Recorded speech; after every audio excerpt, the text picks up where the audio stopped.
ઉપસ્થિત આપ સર્વેનું હાર્દિક સ્વાગત છે.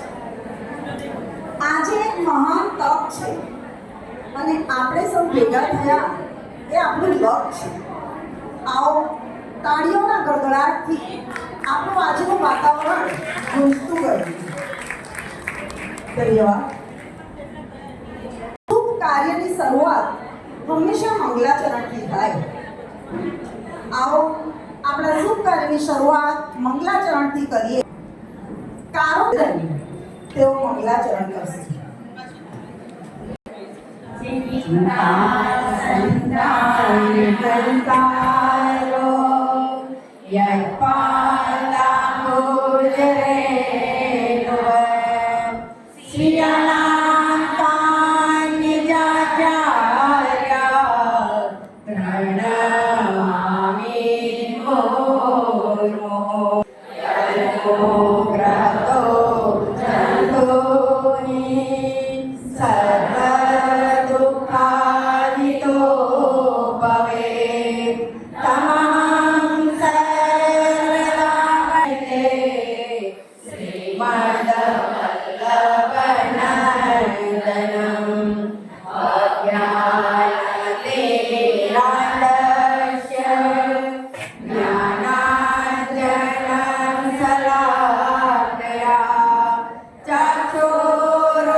श्याम सुंदर सी यमुने महाराज की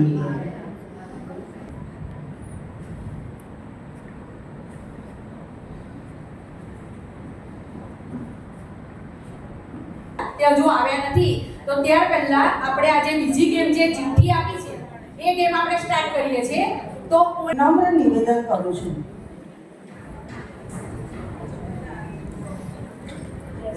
સર્વે વૈષ્ણવને જય શ્રી કૃષ્ણ. વંદે વંદે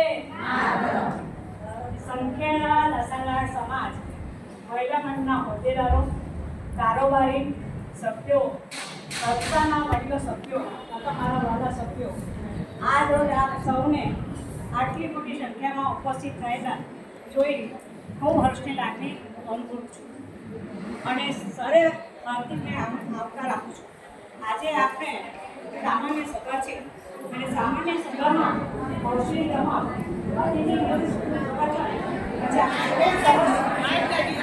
ખૂબ સરસ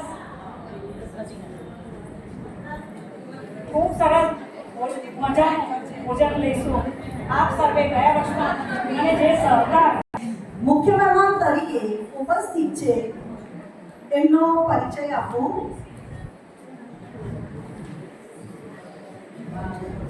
ડોક્ટર ડિમ્પલબેન સોની કન્સલ્ટન્ટ ફેમિલી ફિઝિશિયન તરીકે 30 વર્ષથી શ્રીનાથજી હોસ્પિટલ અને આઈસીયુ તેમના હસબન્ડ સાથે ચલાવી રહ્યા છે. છેલ્લા 3 વર્ષથી તેમનું clinic doctor Dimple skin studio છે. તેઓ ખૂબ સારા સિંગર છે. સંગીત વિશારદની એક્ઝામ પણ આપી રહ્યા છે. વાઇલ્ડ લાઈફ, જીવિંગ એન્ડ સ્વાદિષ્ટ રસોઈની પણ તેઓ હોબી ધરાવે છે. ડોક્ટર બાલકૃષ્ણ સોની આપણા વિસ્તારના જાણીતા ડોક્ટર છે. એમની દીકરી ડોક્ટર સિમરન પણ એમડીએ છે. ટૂંકમાં ફેમિલી તરીકે આપણે ઓળખીશું. કન્સલ્ટન્ટ એસ્થેટિક શ્રીમતી ઉષાબેન.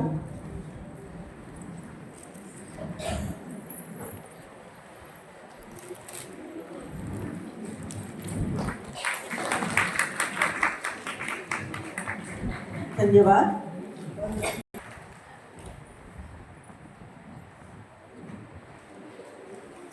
ધન્યવાદ.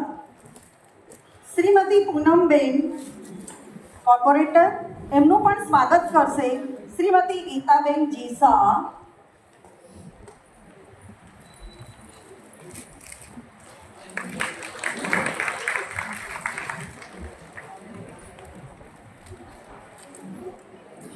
ધન્યવાદ. थोड़ा बड़ो जाते हैं पाड़ू तुम्हारो जाते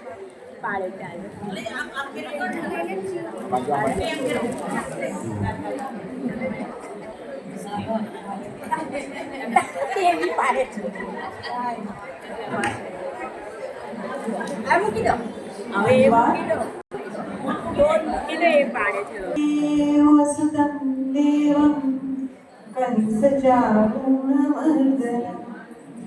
देवकी परमानन्दं कृष्णं वन्दे जगद्गुरु.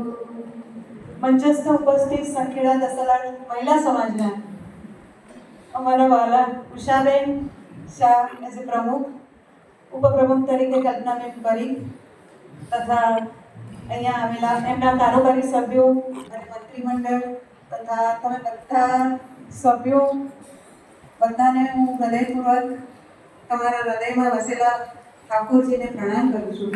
સૌને મારા સ્નેહ ભર્યા જય શ્રી કૃષ્ણ. હવે ઇન્દ્રપુરી વિસ્તાર આપણો આમ તો વૈષ્ણવનો વિસ્તાર છે ને એમાં એક જ ગામના આપણે સંખેડાના બધા લોકો ભેગા થઈ અને જો આવું સામાજિક અને સાંસ્કૃતિક પ્રોગ્રામ કરતા હોય અને મને ઇન્વિટેશન મળે તો મને તો ખૂબ જ આનંદ થાય. બરાબર. આજે અહીંયા પ્રીતિબેન ઠાકોર અનફોર્ચ્યુનેટલી નથી આવી શકે, એમના ફાધર કંઈક એક્સપાયર થઈ ગયા. બાકી એમને પણ જય શ્રી કૃષ્ણ મારા. મને અભિનંદન આપું છું, એમની ટીમને પણ હાર્દિક અભિનંદન આપું છું અને સૌને મારા હૃદયથી શુભેચ્છાઓ. હવે સૌથી પહેલા સમજવાની વસ્તુ એ છે, કોસ્મેટોલોજી એટલે બ્યુટીનું આર્ટ્સ અને સાયન્સ. તમારી બ્યુટી કેવી રીતે, બધા બ્યુટીફુલ તો છો જ, આપણને ભગવાને કંઈક ને કંઈક કોઈક તો બ્યુટી આપેલી જ હોય છે દરેકમાં, બધા જ બ્યુટીફુલ છો, પણ એ બ્યુટી આપણે કેવી રીતે એન્હાન્સ કરી શકીએ આપણા આર્ટથી અને સાયન્સની મદદથી, દેટ ઇઝ ધ કોસ્મેટોલોજી. અને એ કેવી રીતે એન્હાન્સ થાય એના માટે કોસ્મેટોલોજીમાં 4-5 ટોપિક્સ છે, સબ્જેક્ટ્સ છે. લાઈક અને બધાને બ્યુટી પાર્લરમાં તો જવાનું ગમતું, થોડું ઘણું નોલેજ તો બધાને બ્યુટી પાર્લરનું છે. અને આજકાલ ઇન્સ્ટા પર બધી કોરિયન સ્કીન ને સ્કીન રૂટીન્સ ને બધું ફોલો કરતા હોય છે. પણ આજે આપણે થોડું ઉપર છેલ્લું ડિસ્કશન કરીશું, કારણ કે બધું ડિટેલ તો અહીંયા નહીં થાય. એટલે હોસ્પિટોલોજીમાં સૌથી પહેલાં તો આવે અને કોઈ તમને એવું બ્યુટીફુલ, આજે તમે બહુ સરસ દેખાવ છો એવું કહે તો તમારો દિવસ બની જતો હોય છે. વાહ, આજે આ બ્યુટીફુલ, તમારો કોન્ફિડન્સ વધી જાય. ના ના, મારામાં કંઈક છે, હવે આપણે કંઈક કરવું જોઈએ એવું થાય આપણને. એટલે તમને એવા કોમ્પ્લિમેન્ટ્સ ગમતા જ હોય છે. તો ટ્રાઇકોલોજીમાં તમારા હેર વિશે, હેર થિનિંગ વિશે, હેર લોસ વિશે એ બધી જ વાતો અને એની ટ્રીટમેન્ટ રિલેટેડ વાત થાય છે. થર્ડ છે કે nutrition. Nutrition is equivalent important છે. અને પાંચમું તમારું body weight, obesity related issue. સૌથી પહેલાં આપણે વાત કરીશું તો સ્કિન કેર. સ્કિન માટેના શું શું વસ્તુઓ કરવી જ ઇમ્પોર્ટન્ટ છે. રેગ્યુલર એક્સરસાઇઝ, જેથી તમારું સર્ક્યુલેશન, બ્લડનું સર્ક્યુલેશન વધતું હોય છે, જે તમને સેલને રીગ્રો થવા માટે હેલ્પ કરતું હોય છે. તો એક્સરસાઇઝ ઇઝ વેરી ઇમ્પોર્ટન્ટ. બીજું, એડિક્વેટ સ્લીપ.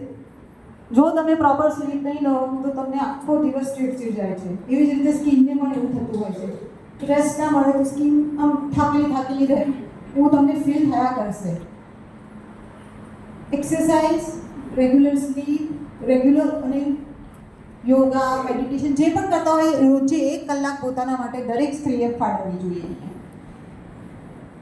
સેકન્ડ આવશે કે મેડિકલ એડ બધા સિરમ્સ મળે છે આજકાલ, જે તમે બધા જ ઇન્સ્ટામાં યંગ લોકો તો જોતા જ હશે કે ભાઈ વિટામિન સી, બાયોટીન, આ બધું લેતા હોય છે બધા નિયાસિનામાઇડ સ્કિન એક્નિઝનની પ્રોબ્લેમ હોય તો બિચારા લોકોને એક્નિઝન ખાસ તો દહીં આપણું દૂધ પનીર પછી ખાસ આપણા બધા પલ્સીસ લાઈક આપણી દાળ સૌથી વધારે પ્રોટીન તમને મગની દાળ રાજવામાં મળશે તો દરેક ડાયટની અંદર કંઈક થોડું પ્રોટીન ઇન્વોલ્વ કરશો તો ઘરમાં બધાની હેલ્પ કરશે અને તમારા હેર પણ ઠીક થશે રીચ થશે અને સારા દેખાશે હેલ્ધી દેખાશે હેર લોસ માટેની ટ્રીટમેન્ટ્સ પણ અવેલેબલ છે જેમ કે હેર થેરાપી આજકાલ ટ્રેન્ડિંગ છે એ તમારા બ્લડથી જ કરવામાં આવે છે એને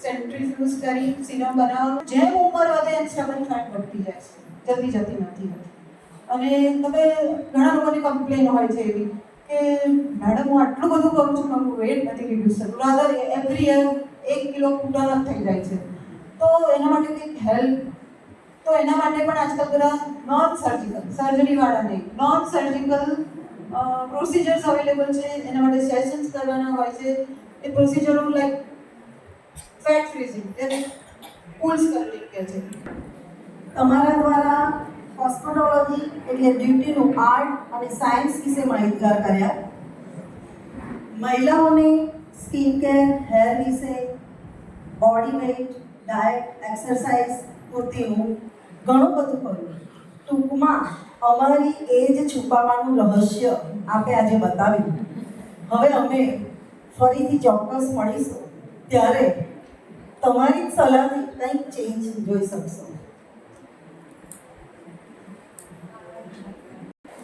હવે આપણે પહેલા હૌસી રમાડવાના હતા પણ હવે વિચારીએ છીએ કે આપણે પેલી બીજી ગેમ જલ્દી પતી જશે એટલે આપણી ઉપસ્થિતિમાં છે તો આપણે એવું વિચારીએ કે પછી એ પણ બોર થઈ જાય એવું નથી કરવું એમ એટલે આપણે બીજી ગેમ સ્ટાર્ટ કરીએ છીએ તો દરેક જણ પોતાની ચિઠ્ઠી હાથમાં લઈ અને રાખે જેનું નામ બોલું એ વ્યક્તિ આવશે